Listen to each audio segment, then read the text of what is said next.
I'm going to do something that's not advisable and stray very, very briefly from the talk that I wrote that I'm a little bit worried about the time, and that is to say that I wanted to, not second, but to say I support so much the suggestion that Comrade Larry Holmes said in regard to our campaign talking about building people's power assemblies.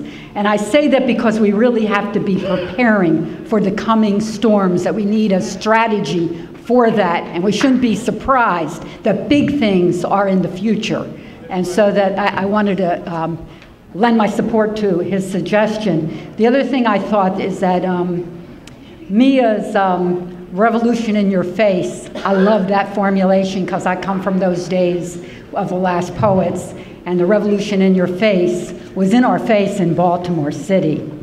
It's been a little over 6 months since the inception of the Baltimore Rebellion, which seems really like an eternity, but it's a rather short time. And I really share an embarrassment that we in Baltimore have not really been able to give the full analysis that it deserves.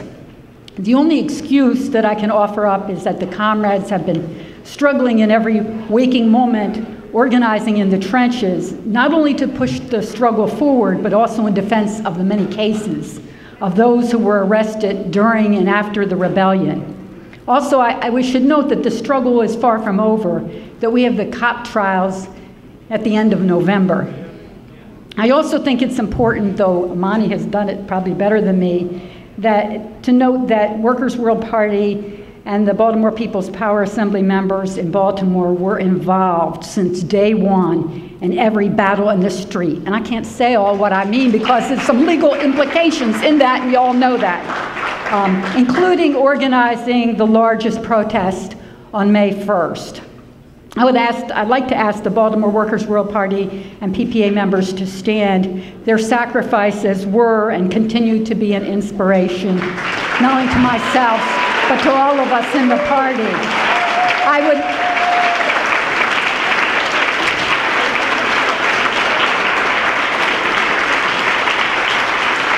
I would be remiss if we didn't thank our party and comrades nationally, especially the Los Angeles branch, who lent their main organizer, John Parker, for 3 weeks.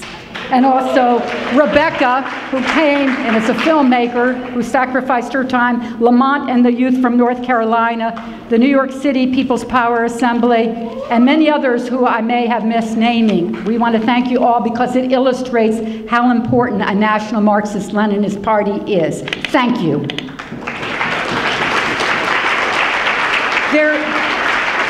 There have been, tremendous number of analysis of the rebellion in Baltimore, the uprising, as it's been popularly noted. And a lot of them we probably wouldn't disagree too much. They have, delineated a lot of the conditions, et cetera, et cetera. But I think there's one thing that's been sort of missing in their analysis, and it's more of maybe an emotional thing, not an emotional thing, but the soul of the substance. And that is that they're always talking about how to prevent the next rebellion. I think it's better to say that the rebellion was an affirmation of the power of the oppressed, and that we ought to look at it like that. It was an affirmation. We're not trying to prevent such things, and it was the power of the oppressed. And the rebellion was also against capitalism, racism, and national oppression. That's what it was really about. It was an answer to Baltimore's youth being discarded, and it was an answer to the fact that capitalism in this period of not only decay but contraction, does not need the people of Baltimore. They're considered a surplus population, particularly the youth. David Simon, from the TV series The Wire, I don't know how many people saw it, it's a show about Baltimore, stated that the show, quote, was about people who were worthless and who were no longer necessary, who became the assembly line raw material for the prison industrial complex. He got it. The show The Wire got it in certain ways. I'm going to diverge a little bit. For people who know me, I like to look up demographics. And in our region, and this is off the top of my head, so it might not be accurate now, they change. Our region, the Baltimore, D.C., Northern Virginia, it's about the 4th largest in the country and about the 3rd largest in the terms of black population. Now this, I say this to my Baltimore sisters and brothers, has always been an irritating example of racism and class bias. I don't know how many of you look at this, but it bothers me every time I turn on the TV nationally. When you look at the weather thing, Baltimore's not on the map. We're not on the map. Instead, we're supposed to be Washington, D.C. when it comes to weather. I know it's a little thing. It's a little thing, but you got to understand something. Baltimore City is 70% black. Washington, D.C. now, you might be stunned because it wasn't true when I was an activist in the 60s, is now 70% white. So they've forgotten us. Baltimore is despised. The young people are despised. The poor of all nationalities are despised. And as far as the ruling class is concerned, they could drop a bomb on our city as long as they weren't a few of the very wealthy that live there. And that's a fact. A sidebar. The progressive movement wrote off Baltimore too. I don't want to make a big point on this for all sorts of reasons, but it's true, and one of the examples is the low-wage workers' struggle. For the last several years, the PPA and the Workers' Assembly have been holding up the fort, so to speak, on the fight for 15 in a union. None of the national unions were interested in organizing low-wage workers here, despite the fact that Baltimore is a low-wage city. We've always thought that it was because of a certain kind of inherent racism and misunderstanding of the national question that they wrote off the struggle. But lo and behold, this year, after Baltimore's youth engaged in the spectacular uprising, they've decided to hold an event at the Amazon warehouse. And frankly, we salute them on this, and we will be there. The primary thing is the ruling class itself has been shaken by these events, in part because Baltimore represents everywhere.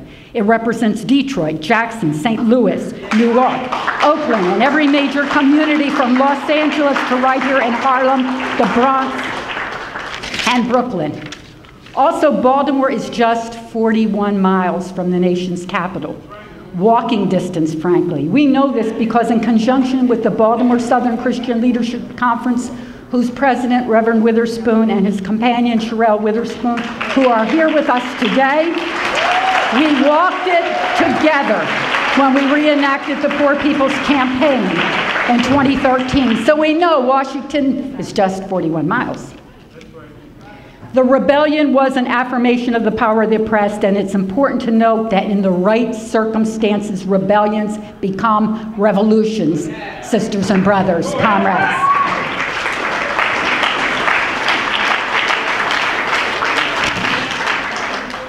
The militarization of the police and the growth of the racist repressive apparatuses of the state in all its forms, from ICE to every police department and the entire system of mass incarceration, can only and will only intensify and multiply as the crisis of capitalism deepens. It requires that we not only demand the abolishment of the police and the end of the brutal occupations, but that the entire working class of all ages and nationalities exercise immediate defense of black and brown people. Solidarity requires it. Aren't the youth of Baltimore part of the working class? Yeah. Aren't they part of the solution, socialism? While demanding the immediate solutions, we must prepare to engage in a global fight against capitalism. Others, I'm sure, will say this better throughout the day. I want to end with one very short appeal, and that's to join Workers' World Party. I'm going to make it very, very quick. You know, but I'm going to make it from a different point of view. I mean, all the time we always talk about how rewarding it is. I'm going to say the opposite, frankly. To become a revolutionary communism is difficult. It's difficult because it means a lot of times you don't feel like getting out of bed, frankly, or the everyday things of life get in your way. You know, you got to go to work. You got to work maybe 2 jobs. You got to do this and that. The question of solidarity, it becomes hard, working with each other in the trenches day out when you don't have no sleep. Trust me, it's not easy to become a revolutionary communist. So I'm not saying that what I'm appealing to you to do is an easy thing, because I think it's a rather hard thing to do, and it goes against the grain to do such a thing. So it's not easy. So I'm not asking you, you know, just do this thing because it's going to make your life so much better. It's going to make your life harder and more difficult. But I'm saying it frankly, Not in the way, and I've said this at other conferences in the past, but this is truly from my heart and honest. It's urgent. It's urgent in a way that it's never been before in our lives. Capitalism is at a dead end. Not a single member of our class, regardless of nationality, regardless of anything, has a future under capitalism. In fact, the planet is doomed. It's our task, whether we like it or not at this very moment. It falls on our shoulder to rid the world of capitalist oppression and build socialism. Socialism or death.